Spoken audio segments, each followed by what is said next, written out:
Hello, welcome to this video over here. We are planning to create what we call the deterministic finite state machine, right? It's also called deterministic finite state automaton, right? And this is a machine which would be required to describe a language, a regular language. And the given regular language would be L is equal to capital L is the name of the language, and this language contains the words from the alphabet A comma B, right? And these words could be of any length starting from 0, 1, 2, 3, and so on. But there is one condition on the words. So the last three symbols in this word should be ABB. So W ends with ABB, right? So we want to draw a deterministic finite state machine to accept this language. So a deterministic finite state machine is defined by a five tuple. So first of all, in the tuple, we must have the set of all states, right? And further, the second element in the tuple is the alphabet. Alphabet consists all the symbols that are being used. In this case, it is A and B. And further, there is a small s, which is the state where we start our machine. So this s is an element of q. And next in the tuple is capital F. Capital F is is a set of all the states which, when reached by the machine, attains a final state. Right. So if given an input, we reach any of the states in this capital F, we will accept that particular string to be part of the language, right? And finally, one of the most important aspects of the deterministic finite state machine is delta, which is the transition function. So the transition function over here, delta, is a function which takes a particular state and it takes an input from the alphabet and gives another state. So it's as if, like, you take a state q and an element of the alphabet, let's say alpha, and this is being mapped to another state q, right? So let's say this as q and q star, correct? All right. Now q star can also be equal to q when there is a loop over the state q. When the machine sees the uh, symbol alpha. Okay, so in our question, right, we'll first write down the regular expression. The regular expression ends with ABB, right? Because all the words end with ABB in this particular language, and also since W lies in the W is of any length starting from 0 to maybe infinite, right? So before ABB, preceding ABB, it could be any number of A's and B's. So the start here represents any number, and the plus over here represents or, right? So it can be either A or B, or like any number of A followed by any number of B, and then some numbers of A, B, so on. And but the last three should always be ABB. Right. Now, in order to draw the automaton for this, first we'll concentrate on ABB, and then we'll try to draw the automaton for that.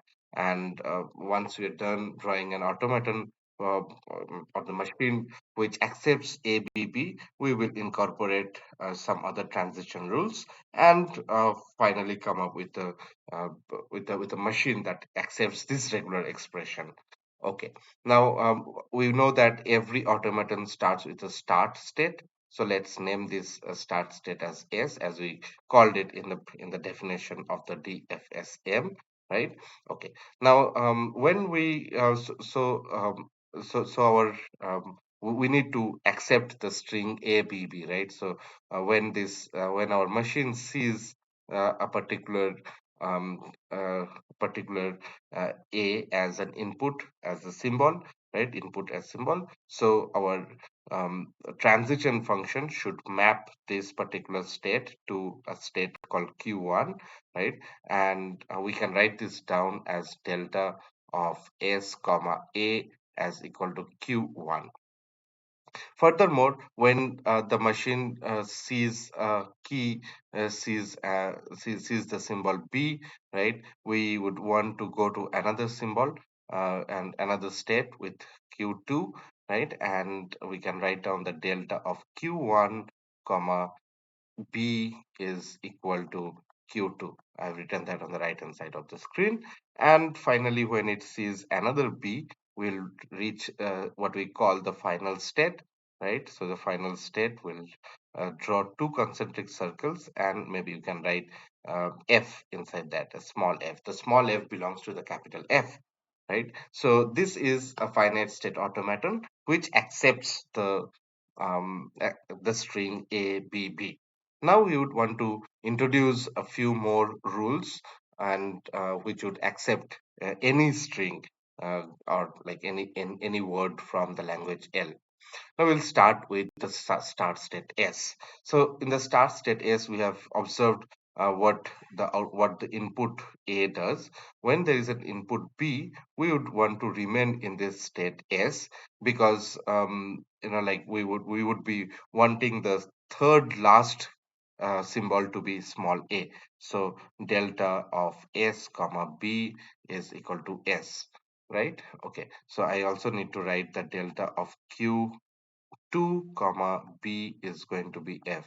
All right. Now returning back to the state Q1, Q1 when it sees a B, it goes to Q2, and when Q2 sees when the automaton at state Q2 sees the character B or the symbol B, it moves to the final state, right? So both the B and B is being done, right? So we would require, like if there is a that the machine sees when it is in state Q1, we would want the machine to remain in state Q1 because like if there is a B after that, we'll move to Q2, and hopefully if there is a B after that, we'll move to F. So in order to keep that provision open, we'll remain in the state Q1 when we see an input A. So delta of Q1 comma A will give us Q1. All right. Now we are in the state Q2, right? So we have already seen what happens to the machine when it is in state Q2 and it sees an input symbol of B. Now, when it sees an input symbol of A, we would want to return to the state Q1 because at Q1 we know the rule that okay, if there is a B which it sees, it should come to Q2, and from Q2, if it sees another B, it will go to F, and the word having ABB as the last three symbols would be accepted. So we come up with a rule that if we see if at Q2 we see A, we return to Q1. All right. Now we are in step F.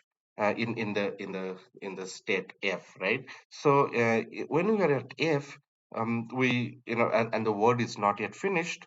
We still have hope that okay, the next three, that there might be a substring following the like the path that we have followed, right? After the path that we have followed, there might be a substring ABB at the end of the word that we're reading. So if we read an A over here, we should return immediately to Q1 because after that, we might see a B, and we can move to Q2 and see another B, and we can come back to F and get and the string and might get accepted, right? So we come up with a rule called delta of F comma A is equal to Q1, right? And finally, when we see a B, when we are in state F, we would want to return back to the state S, to the start state, because we would want to start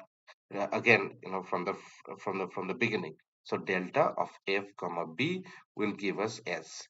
So here, dear friends, this is the final automaton, or the deterministic finite state machine that we get when we want to accept the language, given language L. Thanks for watching.